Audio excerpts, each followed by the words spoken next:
He never gives up, he'll stay till the fight's won. G.I. Joe will dare. G.I. Joe!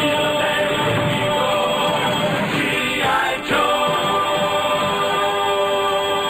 Hey everybody, and welcome back to, this is episode 2 of the G.I. Joe podcast. Knowing is half the podcast. I'm Ray Stacanis. I'm Robert Chan. I'm Gina Ippolito. I do like that this is the first time you've said welcome back, that it has been appropriate. What, because I said it in episode 1? You're Yeah. going to mess with me now? Yeah. You know what? It was deserved then. It's like meeting old friends, Chan. Welcome back to episode 1. Right, but It's like you never left, or we always were. we have always been We have here. always been. He just wanted to get the Welcome Back Cotter fans on board immediately. Why didn't he sing it then? Welcome back. Chan, if I sang it, you'd know why I didn't sing it. Already know. I'm glad you're familiar with this because I have a reference in my notes about it from this episode. I do not recall any Oh, references to don't Welcome worry. Back Cotter. Don't worry. I got it. And in case you're worried about which order you're listening it to, this is episode 2 of the Pyramid of Darkness saga, a 5-part G.I. Joe opening saga. Opus. Right. An opus. Except it's not actually the opening of the It's saga. not even the a little saga bit. began before 2 years episode 1. previous. Before we started this. The name of this episode is Rendezvous in the City of the Dead. It sounded yeah. intriguing. Boy, I would watch that in a heartbeat. It didn't deliver on that, I don't even- on did that they- title at all. I don't even think they go to the City of the Dead No. until the third It episode. did not deliver. Well, no, you see them in the video. They're like, oh, and by the way, the Crimson Twins are going to the City of the Dead. Oh, so they reference it? Yeah. End but it's of episode. G.I. Joe. like, can we just jump in and talk about how like sometimes they hit the mark with their names of things, and then Yes. sometimes they don't, like And the sometimes water robots. yeah. Yeah. And then sometimes it's just straight up over the top, like the City of the Dead. Why don't you just call it whatever it is? Like, say it's Machu Picchu or like some sort of temple thing. Like, you don't have to call it City Dead. You don't have to call it the Mountain of Glass. It's a fucking mountain with ice on it. Maybe it doesn't have a real name. Maybe Every place has a real Maybe name. they couldn't afford the trademark of Machu Picchu. that's true. That's true. You can look at just pick any South American city name and call it that. But then they would get all pissed off and be like, "Look, tourists are coming here. They're expecting to see the streets filled with dead. I would disagree. We don't have that." You got to remember, this is for 8-year-old Ray. And if you were to just say, like, trip to Machu Picchu, I'd be Yeah. like, who cares? When I you say agree. Rendezvous in the City of the Dead, I Yeah. am watching. I'm on Team Ray with this one because one sounds educational, which kids do not Oh, I don't want that. and the other sounds terrifying. Devil's Playground. The Sea of Lost Souls, we will get to later on in the season. There were not nearly enough lost souls in that sea for my taste. mean, I think that's the real problem is that they just need to up the dead in the city and the souls in the sea. Okay. Well, when we get to it, we can talk about how they need to up the devils in this fucking playground because that was some bullshit. Carry on. We'll get to that. I thought you said you were going to be nicer to this episode, Chan. What? No. I said I found less shit offensively, objectionably. I found this episode a little on the boring side. I mean, it Yes. started off strong It's a with setup, yeah. with Shipwreck, Snake Eyes, the parrot, Polly. He has a Right. name. He has a Right. name. Well, when last And- we left them, Wolfenstein 3D. What's his name? Snake Eyes? No, the wolf. What's his Timber. name? Timber. About to be killed. Yeah. So we have the bars stretched out to keep them in one place, as well as the spiky walls pushing in on them, and the buzzsaws coming in through the concrete floor. So Tearing it's up the concrete. overkill, but it's going to work. Because he said the password wrong. And Right. Shipwreck, even to start the episode, still going back to what I love about being an American, he just keeps shouting it louder and louder with different intonation and hoping it just works. And then Polly saves the day, which is like the first of many in this episode that Polly Sure. saves everyone's life. Polly's a big hero. If I could have pulled the Polly card for Know Your Joe at the end of the episode, had there been one, he was the MVP Are you sure of this there isn't episode. one? I'm sad that there's not one. He doesn't have a rank in a file and So serial far, number. he and the wolf are my favorite characters. Mission accomplished. I think we're skipping over the important part, which is that there is a voice print for a parrot in Cobra. That means that there is a Cobra employee who is a parrot and who needs security clearance and who has Wait. been granted said clearance. Wait, I assumed that Polly could mimic voices. Polly said it in Polly's voice. Yeah, he didn't exactly do an Sounded like a impression fucking- right I there. see. Yeah, it's not like Hail, Cobra Commander, the great snake rules forever. holy shit. Is Snarf one of the? Oh, maybe Snarf works for Cobra. That's what I'm saying. Like maybe the Thundercats crossed over. Or at it's some just point. like an old man with throat cancer. Is that what old men with throat cancer sound They like? sound like parents. Okay. I mean, Does this mean know. I have throat cancer? Possibly. Oh, no. Well, this leads us to Polly says the words, and all of a sudden, boom, we're good. The buzzsaws go back into the floor. The whole thing retrieves. And then they open up into this big area where they're building the cubes. And what I loved about it is this really stressful thing just happened here in the hallway. Nobody seems to care inside the factory at all. This must happen all the time. Yep. also, the robot let all of them in Right. with just one correct voice print. So that security seems flawed to me.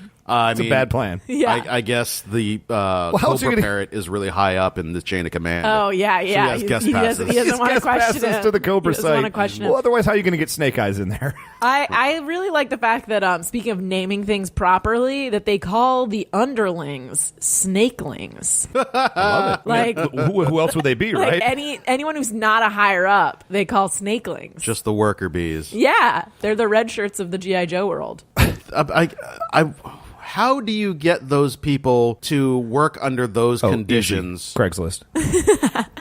Yeah, I know a lot of people on Facebook that are looking for jobs right now that would take anything. I would go work at the Underground City for Cobra if they paid enough and gave me dental. I'm just saying right Here's now. the thing, though. They pay in Silver tooth or something? nope. Oh, I have it gold right here. fang shillings. Gold fang Oh, shillings. yeah. The gold Gold. fang- Is that like Bitcoin? Is that a thing that you have to translate into real dollars? I was thinking that they probably have to take them to Coinstar and dump them into the machine And just because I drop feel like them a in. bank would not take that as currency. You'd think. I mean, there are apparently a bunch of people that it works for. Well, it's like Disney dollars. Oh. You get to spend it at the Cobra store. Yeah, that's true. It probably only They works probably at have the Cobra rations. store. Yeah. It probably only works at the Cobra I store. mean, let's face it, if you're working in the Underground City building the Pyramid of Darkness cubes, you're Yeah. probably not getting out very much. It's like working at Foxconn in China. I bet the working conditions are bad, but they have like one thing that everyone's like, well, at least we've got this. Like, there's probably like a really good lunch spread or something. Okay. Like they're Just like, catered. well, like we're working for an evil mastermind, and it's not like it was working at Starbucks, but hey, the lunch buffet is delicious. Like Fantastic. they cater Chipotle every day. yeah, exactly. And I appreciate going forward about the guy basically channels his inner Gina he's a Cobra guy, and he walks up to them and asks the question that you keep asking. Yes. Guys, why are you walking Finally. around with a timber wolf and a parrot? Around Finally, this factory. that's my third note on this card. It says, "Finally, someone notices That's weird, right? there is a parrot and a wolf." Nobody notices the mute ninja dude just wandering around. Somehow with a that's huge normal. I feel like that's like borderline offensive. Like he couldn't be like, "Hey, why are you wearing that purple thing on your face?" Like, Oh, 'cause that makes total It could be sense. for religious reasons, or it could be like face masks that certain tourists use to like avoid germs. No one would be like, "Hey, jerk, what's up with your medical surgeon's mask there?" Because like they don't want to be insensitive or racist. Are you afraid of getting sick? Nerd. And it covers his entire head, so it might be a religious thing, or it might be like, yeah, He was horribly dude's burned in a scarred. fire. Yeah, and you don't Yeah. want to come in to do like, hey, what's? Oh, I'm so sorry. I want to see him on a date though. Like I want to. Don't we all? I would love to. I just believe that Cobra is just accepting of all people, and they're not racist or Islamophobic or anything. Like they're just like Anybody- come as They you are. We're they Cobra. We just- embrace you. But by the way, like I don't. This was the first episode that it really bothered me that his name is Snake Eyes, because I feel like if you're gonna name a character Snake Eyes, which team would you put him on? Well, that's the point. Is that like to you fight fire with fire. To catch a thief, it takes a thief. So put a guy who's a snake, On who's the like good guy he's a team? parcel tongue. He is Harry Potter because he has a part right. of the Cobra in him. I'm- a part of Voldemort in him. He can sense cobras. I He feel like can, that's the one dude that's never trusted at the company parties, though, or like that they're trying to convince him to change his Wait, name. the Like, mute why don't ninja? you? Yeah, like why don't you change your name to Steve, man? Like, I'm actually honestly upset that I've been watching this show since 1985, and this is the first time I've actually thought about that particular aspect. That Yeah. his name is Snake Eyes, but he works for G.I. Joe. yeah. Well, Why yeah, has it taken me so long? That's what I'm saying. It never seemed weird to me. because there is not a boy alive who doesn't watch the show and think, holy fuck, that is the most awesome character in the history Correct. of everything. But also, he's a anytime- fucking American ninja. Anytime anything goes wrong, I would be like, am I the only one that thinks it's the guy named Snake Eyes? I mean, our enemy is named Cobra. To be fair, these people are all super dumb. And when things go wrong, it's rarely a matter of like, oh, we've had a mole for years. It's more along the lines of, oh, that dude magically changed his face into somebody else's They let face. Zartan on the space shuttle. Yeah. Just walked right in the front door as unnamed general, and they just let him on the flight. They took over the station with fatal fluffies. They didn't do it through like covert actions, and they didn't use spycraft in any way. They brought aboard like little gremlins. That's true. That's true. So the guy comes over and says, what's the deal with the parrot and the timber wolf? And they come up with the greatest response ever. Hey, these are just Destros. And the guy doesn't ask the question, why would Destro have you watching his pets in the factory where you're working? I would buy it more if it was like the twins' pets, because to Makes me sense. those guys seem like I was about to say Siskel and Ebert, but that's not the right duo. You were seeing Bert and Ernie? Is that what you're thinking? No. The Tiger guys. Tiger? Siegfried and Roy. Siegfried and Roy. see Yeah, that. they seem like they would, because they always have those flashy costumes that look like they're about to jet off to Vegas and do Okay. a show. It's fact. So I would be like, oh, these are their animals for their let's show. not forget that Destro walks around wearing a full metal face mask. That's Oh, that's not just his that's face? eccentric. Is That's that a face eccentric. mask? It's a mask. It represents his family. He comes from like a long line of royalty in like Eastern Europe or something like that, and so the mask is worn like a battle mask kind of a deal. Do we ever, since I'm the one that's not familiar with G.I. Joe, do we ever see his real face? No. Have you seen the movie? Yes, With but Christopher- I'm sorry, with Nine in it. Nine, who becomes Destro. Oh, that was the first one, right? Yeah. I saw it, but I immediately gave myself a brain wipe after. Fair seeing enough. it. I think Fair you did enough. it correctly. Yeah. But apparently that's good enough, though. Like, yeah, I'll go. They're Destro's pets. Well, you better watch after them then. Yeah. Yeah, and then he gets like super solicitous of their health, which Yeah. is weird. Right. But he pets Polly, which I'm glad about, because I feel like Polly is verbally abused a lot in this episode. Polly gives as good as he gets. Yeah, he and Shipwreck have like a weird, like perfect strangers-esque relationship. Is Wait a what minute, I who's noticed. the Balky in this relationship? I feel like Polly is definitely the Balky. Okay. I would actually say Shipwreck is the Balky right there. really? I think Polly understands more about what's going on in this world than Shipwreck ever will. Yeah, Polly saves the day far more often than Shipwreck. Which takes us away from the factory for just a moment and puts us on the most sexist aircraft carrier hold ever. on. Oh, yes, you have another I did point? want to mention that part of Shipwreck's rationale was that Hitler had a canary and Attila the Hun had a goldfish, and I went and looked that up because I was like, "What? That doesn't." And it turns out, actually, I'm not too sure if Attila actually had a goldfish. There were some references to some dead links. I couldn't track it down, and I'm not about to spend more than 3 minutes researching any single fact in this thing. Hitler's canary, he didn't have a canary. That's what they call Denmark, because Denmark like rolled over and would do whatever Germany said. That's what That's Great actually a Britain very said. intelligent reference. That's a great reference. That's not how they took it, though. No. They took it as, oh yeah, Hitler had a little bird that he kept with him, and that's basically what Destro has. No, I think you're not giving it enough credit. I think that he is smart enough, that Shipwreck is smart enough to say, like, Hitler had a canary, and that guy somewhere in the recesses of his brain was like, I have heard Hitler and canary at some point, but he hasn't done the research. And now He I'm didn't just, have the internet like we do. I'm Right. just upset that line came from Shipwreck now. Because he's dumb. No, I think he flat out legitimately, I think he, or else Shipwreck misread it, but I think the That I writers of the believe. show, I think the writers of the show knew what they were doing. Fair enough. That's fair. Yeah, no, I dig that. Well, so can we get to the sexism, please? Yeah, The I- open and blatant sexism on the G.I. Joe episode 2. My only note that I wrote was, this Navy captain hates women. Well, going back to the old pirate mythology, was that if you had more than one woman on your ship, it was considered bad luck. You have like the house mom, and then that's it. So if you bring a second woman on board, then all of a sudden you're doomed to the high seas. Right. And he's as old school Navy as they get, so he just brought the sexism with him. Hold on. He's not old school Navy. He is, quote, Old Navy. Old Navy. Which means that he probably has performance fleece on underneath his uniform. Was this before Old Navy was a thing? Because if it is, I think they stole it from this G.I. Joe episode. You know what our comfortable clothing, inexpensive line needs? Sexism. Let's call it Old Navy. I think they heard this show and someone made a clothing line after it. I yeah. will say this, though. There is actually a legitimately... And it's getting to the point now where I feel like there might be one legitimately funny line every episode, and I'm going to wait for it just to get something out of these fucking episodes. Been at sea so long, whales ask me for directions. I've been at sea so long, whales ask me for directions. Fantastic. You thought that was the funny line? I enjoyed that line. Now that I know Hitler's canary, I just have to go back to that one. But I like that line a lot.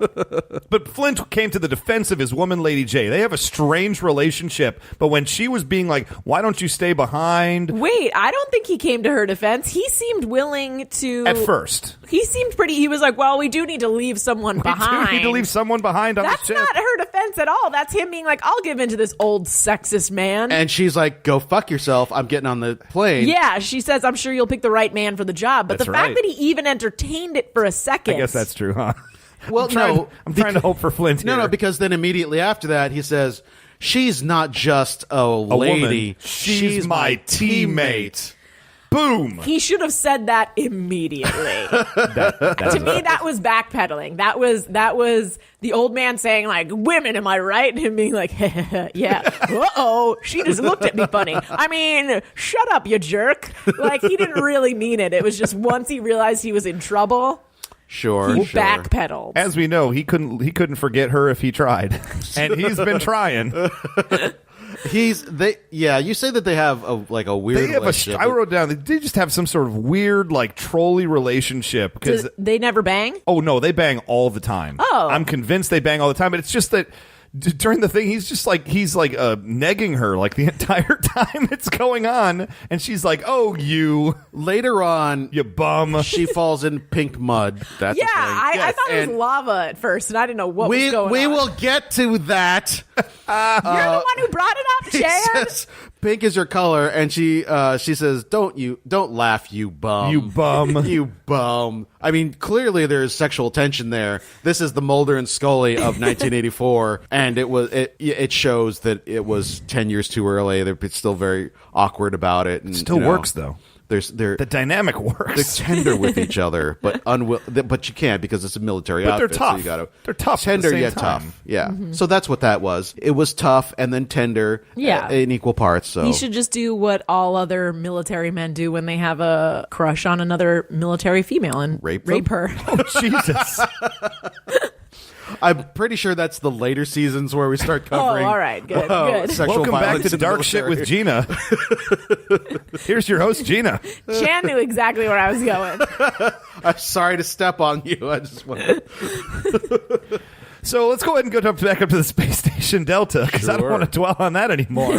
Because now we're in Zero G, Chan. Aren't you happy? You were so unhappy that they weren't in Zero G in episode 1, and now they're just suddenly in Zero G. I don't know that zero G is quite the term because they seem to be like hovering near the ground. Yeah. And then also there are four-wheelers just driving around. Oh, come on. Like, which- that didn't look fun as hell. To be a dreadnought driving on the ceiling? Come on. I guess like the gravity gives out at the ground and then sort of levels off. So in the middle, you sort of have it's shit does not compute. That's all I'm going to say about that. Don't think too hard about it. That's what I opted I for. did write four-wheelers in space. That was important to me. And yeah, I guess But they needed to turn on the Zero G because the Joes were now being conscripted to move very heavy merchandise Right. around the ship. So it actually made a plot point. I was at least happy that it had a reason to be in Zero G. For the record, I would watch a movie called Four Wheelers in Space. I feel like that must already exist. If it doesn't, If it doesn't, it should. let's get on it, guys. We have resources. This leads me to one of my favorite lines of the entire episode, and it was the Dreadnoks. As Mutt and Dusty are talking back and forth, trying to come up with a plan, he drives by and just says, "Keep working, no shirking." What is he, Roadblock? Is He wants to rhyme. Everybody wants to be Roadblock. And so, of course, Dusty responds with, "Oh, I better sing a song about it." Hold on. Which I loved. Oh, I Hold bet on. you have that queued up ready to go, I do. Chan. Why does this? Why is there music at? Oh my God! I just realized. It just occurred to me. The reason why there are these shitty little songs in these shows is because you get paid every time your song is played. So all you have to do is come up with like a fucking 15-second song. You get the royalties for the show that you wrote, and you also get royalties for the song that plays inside it. Is this every episode has a song so far? Did the first episode have a song? Did it? Maybe not. It maybe did, maybe didn't. I know we have we've got the Satin songs coming up, Right, and then we right. have the Frozen Fudgy song, Right. coming up later in this set. Yes. Yeah. I mean, yeah, I don't know if it's every episode. I can't remember the first one. I hope that they all have them. They are the worst things imaginable. They're That's why delightful. it says to me that somebody realized they could get paid twice on the episode that. by doing it, because this is not Can we this is hear not it, a real Chad? song. Waiting slave for a cobra sure is neat. To do your work to a boogie-woogie beat. Just let your feet tap and move while the prisoners groove with a bodio-dodio reet. With the Bodio Dodio Reet? Yes. What's The a reet? fuck? The fuck? Did you look that up, Chan? No. He already had allotted 3 minutes to Google for this episode. To be fair, I mean, he doesn't do a very good job of like sticking with his own rhythm. No, well, it's a boogie woogie beat. You don't say strict to boogie woogie beats. You just let it go where it takes you. That's not metric 4/4. It's boogie woogie beat. And also, Put it right at the start. you know how when you bring spiders up into 0G, their webs get all fucked up. Oh, You know, that's like, right. When you try and do rock and I roll. thought that was when you give them LSD. Also that. Oh. Also that. So maybe he's also on LSD. I assuredly believe that Dusty's constantly on peyote, LSD, I anything he can get his still hands think- on. They all believe that there are 15-foot cyber minotaurs on their ship, so I think it's a safe bet that What they're if all they on are LSD. just all on like peyote and there I are s- no fatal fluffies? I still think that the writers are stoned 100% of the time when they're Sure. writing this. Sure. well, this leads us to To the gravity lever? Gravity lever. We're talking about the gravity lever. It's a giant gravity lever, folks.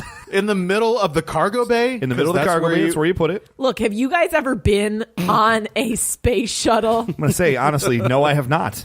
Then how do you know that's not how it's laid out? You know what? I mean, legit. To be perfectly honest, that is essentially what you have on the Death Star, right? Mm-hmm. No, okay. Like the Death Star has their lever that turns off like turns off the traction beam so you can get out and all that Yeah, stuff. Ben Kenobi found it. Like everything, every space station should have a huge lever that is their weak spot. They should at least like try and cover it in plastic or something, like a little. So you have to pop the plastic cover off. Sure, first. or have like a key, maybe a key, because we don't want everybody just flipping gravity on and off willy nilly. What I thought was weird is when he actually turns off the gravity lever, turns gravity back on again, it switches to like 999, 888, 77. Yeah. What does that even reference? I was thinking it was the level of gravity he was Yeah. going. Do you for. measure gravity like that? No. 111, 222, all the way up to G. At least they got that right. Like They got G. Right, G. right. All For right. grounded. Yeah. You should.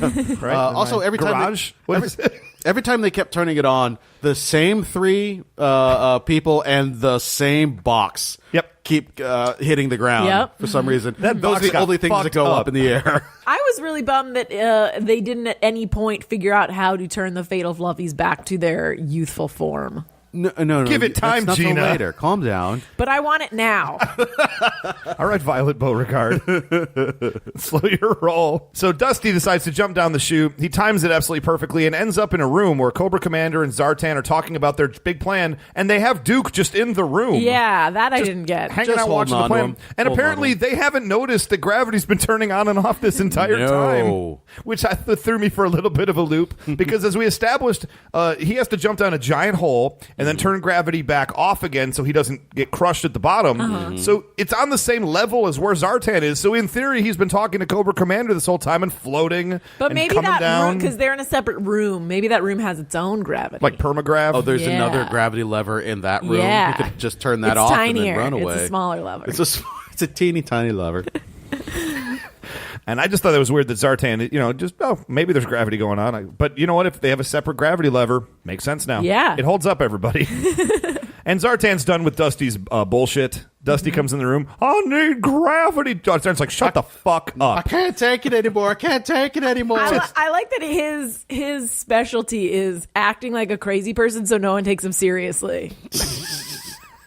I mean, right? He's got a skill, man. yeah, it's on We the need a battle Joe card. who dresses in desert gear and knows how to be fucking crazy. To be fair, Dusty. like if I were to if I had to pick out the crazy person on that space station, first off would be the dudes in the vest, no shirt. Second would be dude dressed up for desert camouflage. Yeah. Like, why do you That's think that you're in true. the desert? Right. Again, the aliens will never see him. Yeah, yeah. Convinced. Which then takes us to stuff happens there. This is maybe my favorite moment of the entire episode, and that's Destro is near the pink lava, and he's dropping the cube down when a big blob splotch of pink lava, splits him in the face, and he just immediately reaches over and says, "Give me my sander," which a guy just has there just in case. Which, like, this is where I thought, like, oh, it's hot lava. Why is that not blinding him? Devil's Playground. It's a volcanic area. Right. So you would think that the red stuff would be lava. I mean, logically. Can I cue you guys in on what that stuff is? Yes, please. You know how they make chicken nuggets? Oh, it's God. the pink slime for the chicken nuggets. That's where they harvest it from. That's actually much worse getting that on your face than lava. Better than getting it inside you. And you would use a belt sander to get that off. Belt sander. I just like the fact that Destro has his own personal belt sander guy that just hangs out with him. I like to, now that I know that it's a mask and not his real face, I like to imagine that he's got a whole array of mask care items. He has a buffer. He's got some nice oil to rub it down. It's like his equivalent of like the barbershop hairdresser that Exactly. comes with him. You don't oil metal, do you? Oh, gunmetal, I guess. Yeah, you can oil it. I bet Destro oils his mask. Why not? I mean, I feels good to me. I season my cast iron pan cutting board. But, I feel like you can wipe some olive oil on that mask and give it a nice sheen. What do you, No. When you use a wooden cutting board, you season it with wood oil. Sure, but that's not a wood mask. I know, but I mean, I feel like you can put olive oil on anything and make it look nice. Okay. Yeah. All right. I would think it would be pretty hot there though, because it's volcanic. So you might not want to put oil on there because you'd end up cooking your face. I mean, That's a good point. he had a big blotch of it on his head. Also, it's and clearly it didn't not hurt at lava. all. Bother him. It's clearly not lava.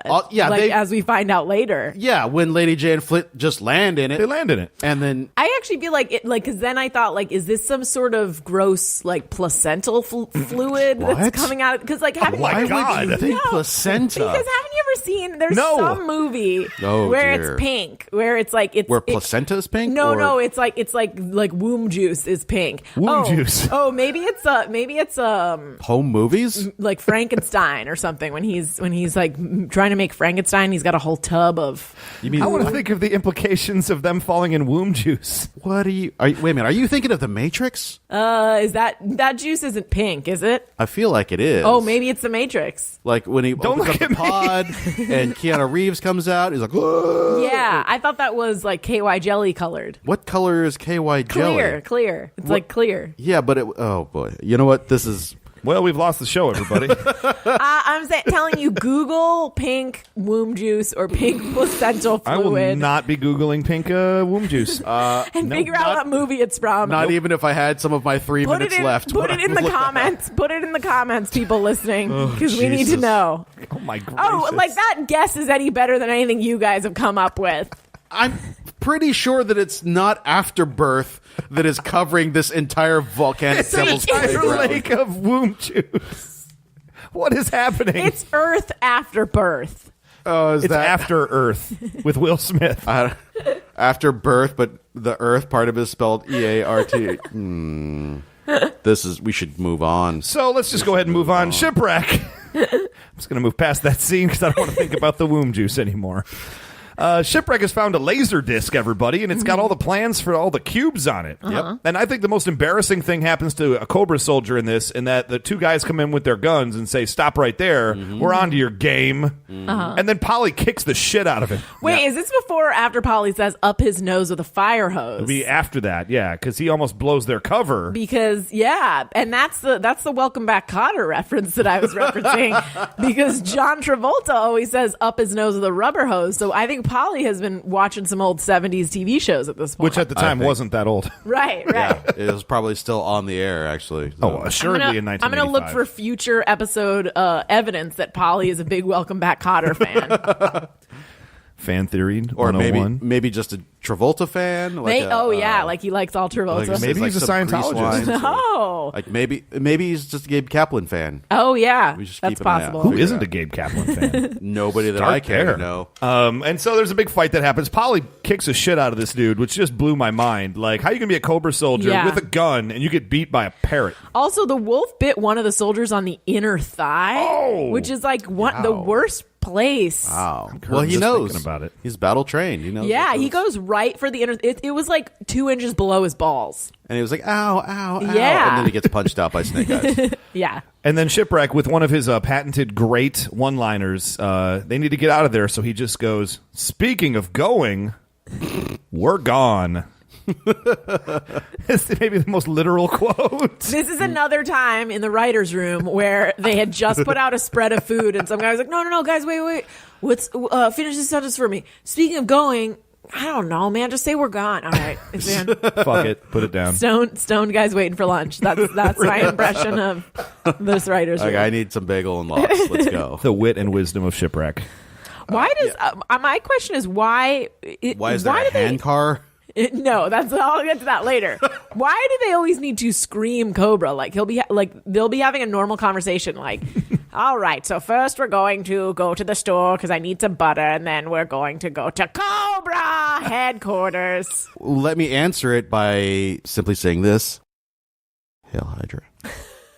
Kind of gets your boat going, doesn't it? You're like, fuck yeah, Hail Hydra. Yeah, okay, well, fuck yeah, Hail Hydra. Hail motherfucking Hydra. Oh, let's do this. Yeah. The same thing like Cobra. I was like, motivation. Cobra. Motherfucking Cobra. I just don't think it fits in everyday situations. It's about a morale booster right These there. people are underground. Yeah, That's true. They work in an underground place building cubes. You give them what motivation you can, is what you're saying? Mm-hmm. Yeah, you get Cobra makes Commander sense. coming over the loudspeaker being like, you guys have done a great job. I need more production. Cobra! That and their daily Chipotle You got to Yep. get the Chipotle caterings spread. Yeah. are what keeps them in that job. I mean, now that I'm thinking about it, I'm really starting to get into the idea of building cubes underground for Cobra.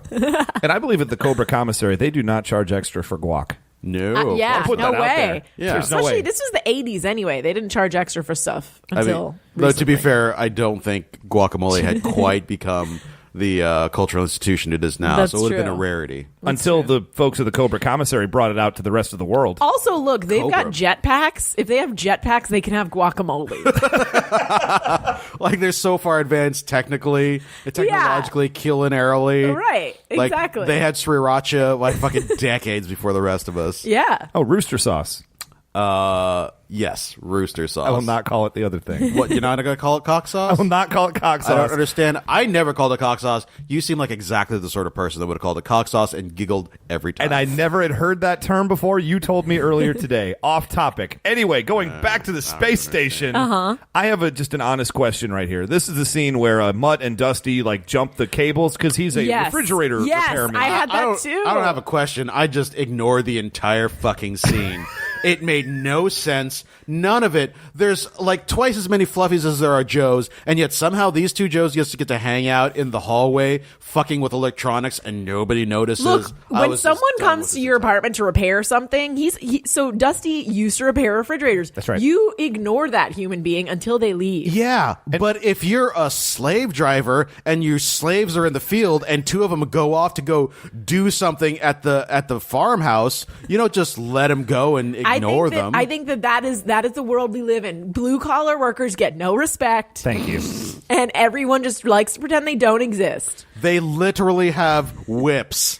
There is no reason they should have let them go off and fuck around with the electronics. And where did he get that like jumper box thing from? Like Look, he just sort of just conjures it out of thin air and says, "By the way, this is the perfect thing for this set of blue and red wires." You're asking too many questions. Let's stop for a moment and imagine what it was like to recruit Dusty, because I would imagine that what happened is the fridge in the G.I.Joe commissary was on the fritz, and then this guy comes and they're like, "Hey, don't tell anyone about this because it's a super secret operation." He was like, "Oh, that sounds cool. You know, this job doesn't pay that well." And they're like, "Well, you are in good physical shape. All right, why don't you do you know join how to up?" act crazy? Hold on. Because we need that in a Joe.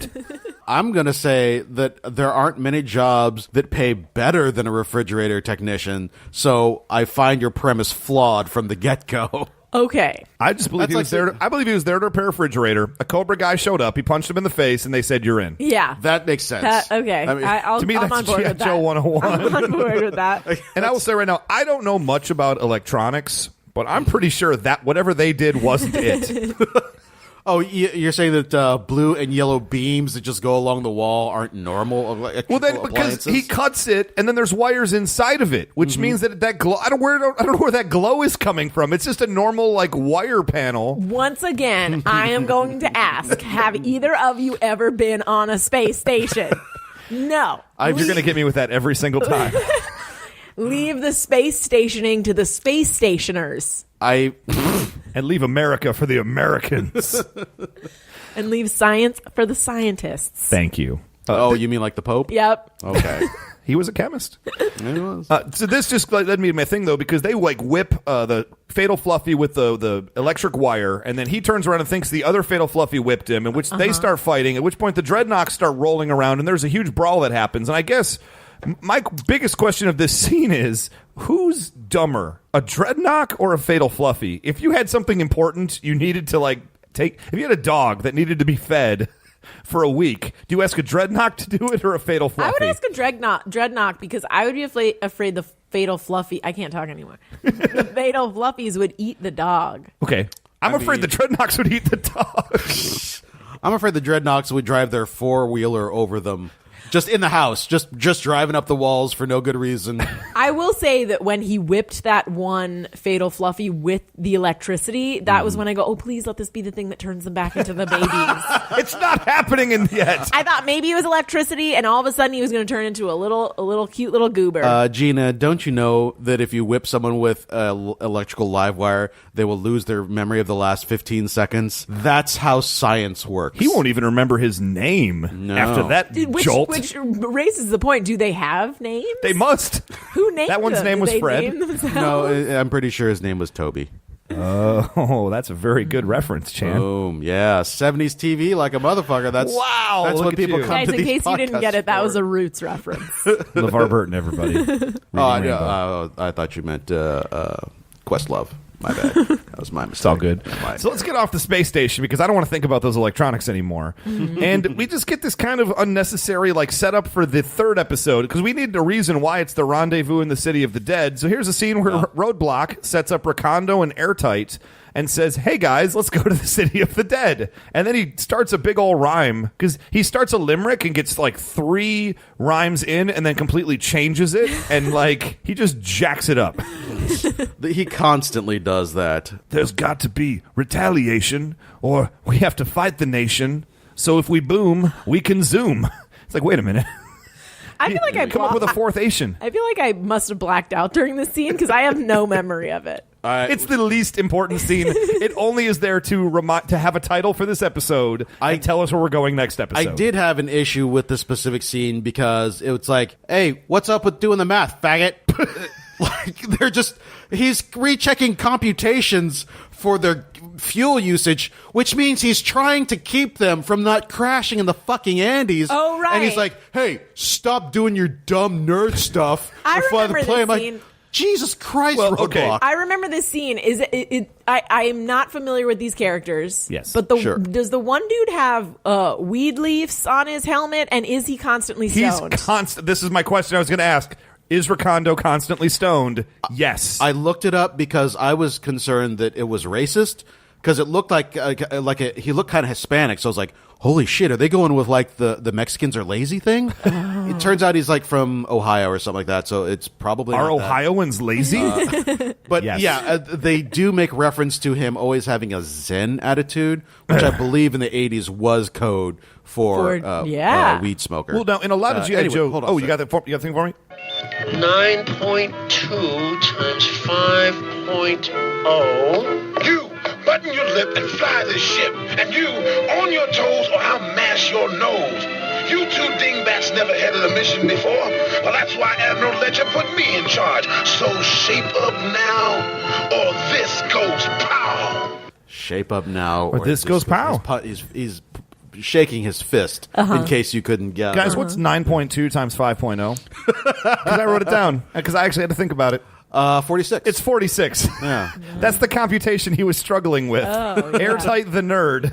Couldn't because a lot of these G.I. Joe things, they're broken down basically into two-man teams. You've got Alpine and Bazooka, you've got Snake Eyes and Shipwreck, and they constantly team together episode by episode. Right. Airtight and Recondo is one of those power teams, and this is our first introduction to him. The idea being Airtight is a nerd and Recondo is a stoned motherfucker.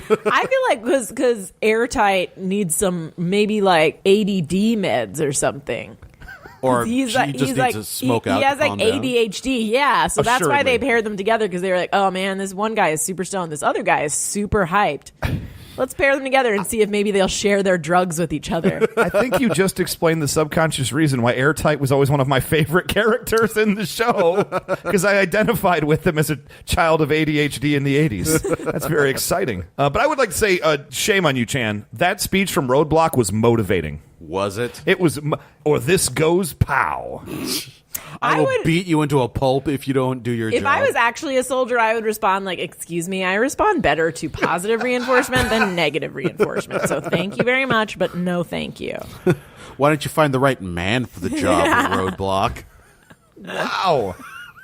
Here's the deal. Roadblock was a mountain of a man, and he rhymed, and he knew how to cook Southern food. Okay. He's Whatever he basically- tells me to do, I just do it. He's basically Sir Mix-a-Lot. Well, yeah. he cannot lie. He certainly cannot.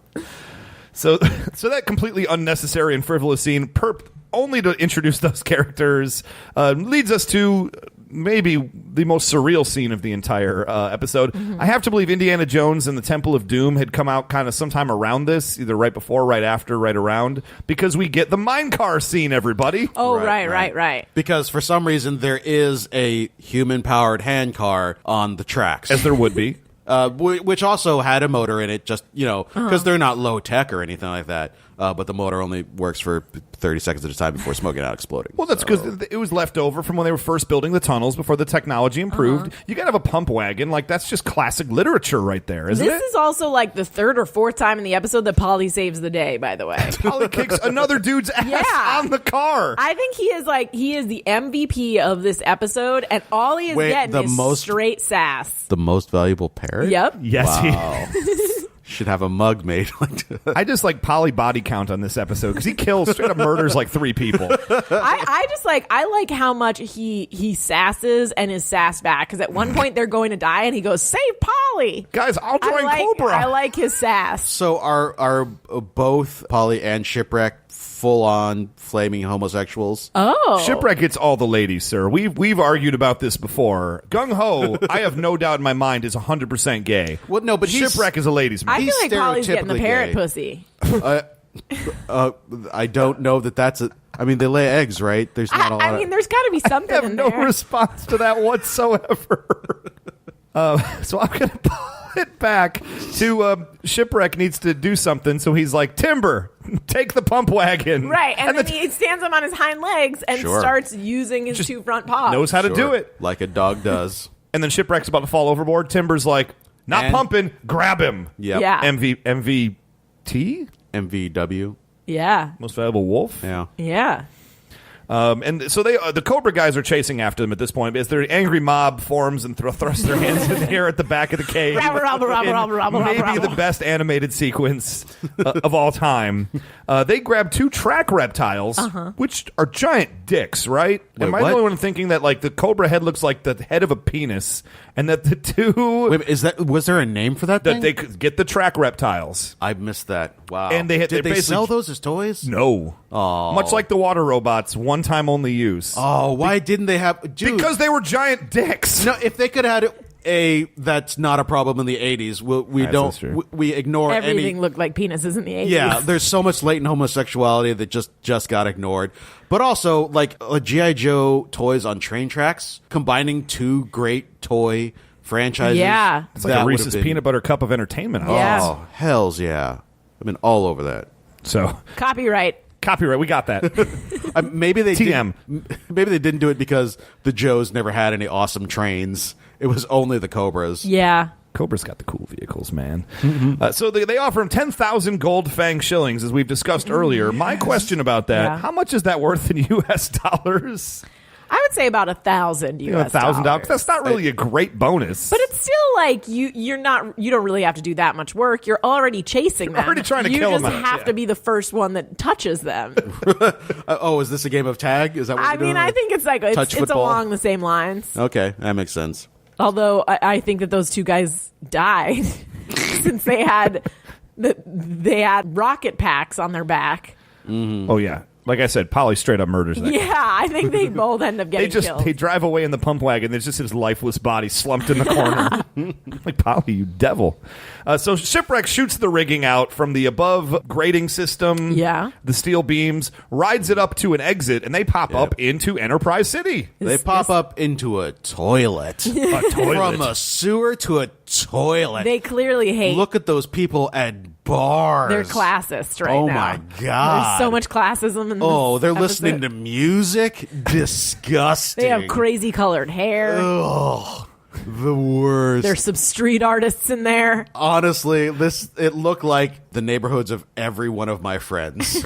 Like, everybody I know in Los Angeles lives in an area like that. I'm like, that's normal. Those people are normal. You're the fucking Also, weirdos. none of them were doing anything weird. Like, it's not like they hanging were out. shooting up heroin. They were just standing waiting for trains. Standing and talking. Jesus Christ. Staying in an alley outside a bar, probably having a cigarette. Ugh. What a toilet. Commoners. What are we even protecting? Ugh. Public transportation is only taken by the lowest of the low. And Cobra. Yeah. But then Cartoon Spy has got a beat on them. I have no yeah. idea. I know who all these people are right and left. I have no idea who that dude is whatsoever. He's probably a one-timer. He looks like someone from Where in the World is Carmen Sandiego? Yes. We've got them in our sights. Max Maroon could be in New Zealand. Also, he calls it the civilian sector. I'm curious if that means that, like, they just civilian sector consider of- everything that's not Cobra or G.I. Joe territory like civilian sectors, or if, like, all of Enterprise City is actually owned by the twins. Yeah, I was wondering that too. Like, is it the civilian sector of, like, Cobra? Because they must have wives and girlfriends and family that live somewhere. It's like when you go to Disneyland and all the employees live in that little town.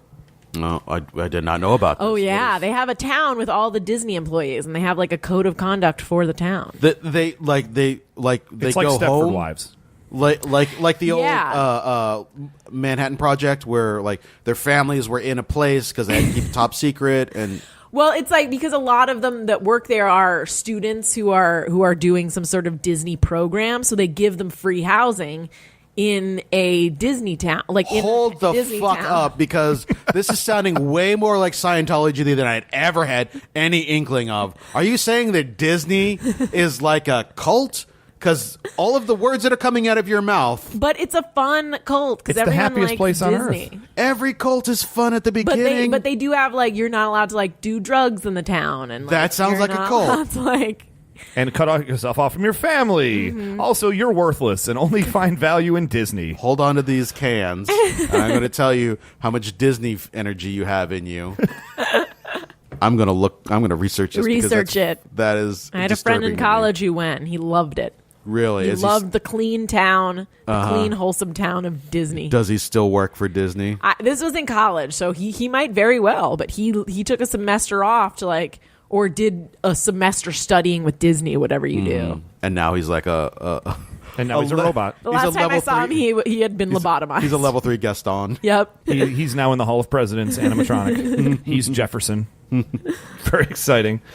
So they escape into the civilian section. And guys, I think you're missing the entire jump right there. I believe in the writer's room somebody said, hey, did you know that the military refers to regular people as civilians? We can work that in, right?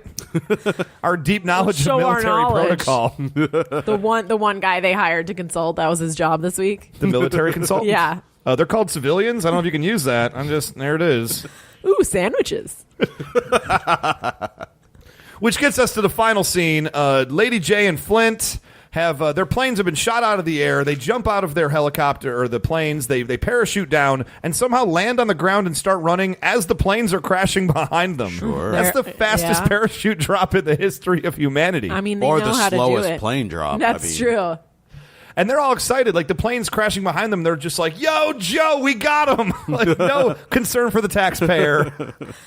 I mean, they already waste large amounts of money, and their entire headquarters was destroyed last episode. So at this point, they're just piling it on. Just unfunded. Yeah. We fought Cobra on a credit card, Bush. I did notice, and I wrote it down. I don't know if it's weird or it just stuck out to me that Like, everybody has, like, a sort of one-word name, and it just seems weird that Lady J has to be called Lady J every time. Like, Flint, who obviously they're fucking, he can't be bothered to just call her J at some point, or, like, Red She's like, or something hey, like that. It's just don't like, you forget, I'm a lady. Yeah, how hey, else J, would you know? call me Lady J. But can't I just call me Lady J? Well, now, of the three main women in the G.I. Joe force, you've got Lady J, you've got Scarlet, who has red hair, and you have Cover Girl. Just so you know. I feel like Lady J is like the shortened version of Lady Bird Johnson. Oh. Okay, so she was married to Lyndon Johnson.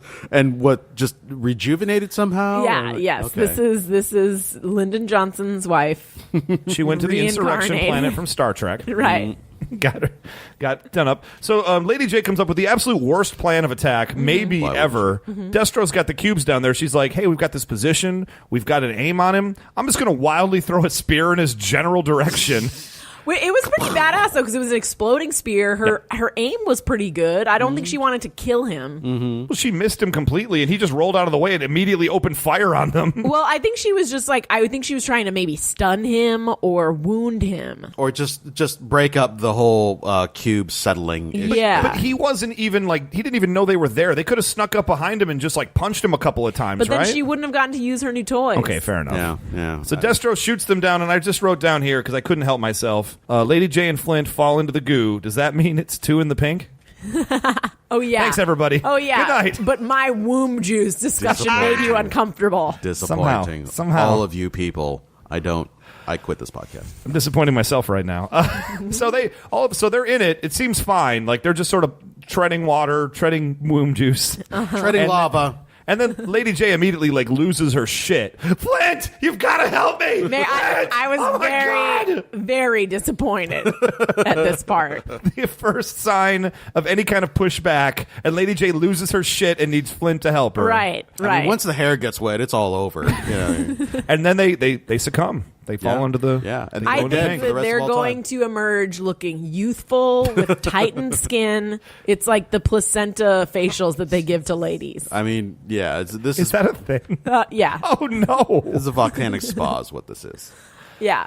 And that's the end of the episode. That's Right. how that's our cliffhanger, folks. Is that they've been submersed in 4 foot of pink stuff. Right. So, in case you're curious about whether or not this episode passed the Bechdel test, Yes, I'd like to know. it did not. It did not. What? That's 2 for 2 because only Lady J was in this episode. That's- There was yeah. not Wait a a minute, second no other female. women. What happened to Scarlet? She was on the ship. There were no other Nope, ladies she's in this just- episode. Just Duke. Unless one of the fatal fluffies is a lady and Oh. they just don't. Don't be specious. Right. Well, yeah, you don't what they're know. Talking. I mean, at least they're. I don't even know. I mean, because most of her talking was flirting with Flint. Well, you I'd need say a, all you of her need a talking. second lady no matter what to pass Sure, the Bechdel sure. test. So that's 0 for 2 right now. Yeah. It's very disappointing. Yeah. I think we're going to get one eventually, and it's going to be fantastic. I'm going to be celebrating it. I'm going to get balloons. I'm going to come in. I'm going to Hold come on. with streamers. On that day, no. we will have pink cupcakes. We do need to bet on what number it is before an episode passes the Bechdel test. There's what, like 85 episodes? There's 85 total. I'm going to say it's not going to happen in these first 5 episodes. So I'm going to go with episode 9.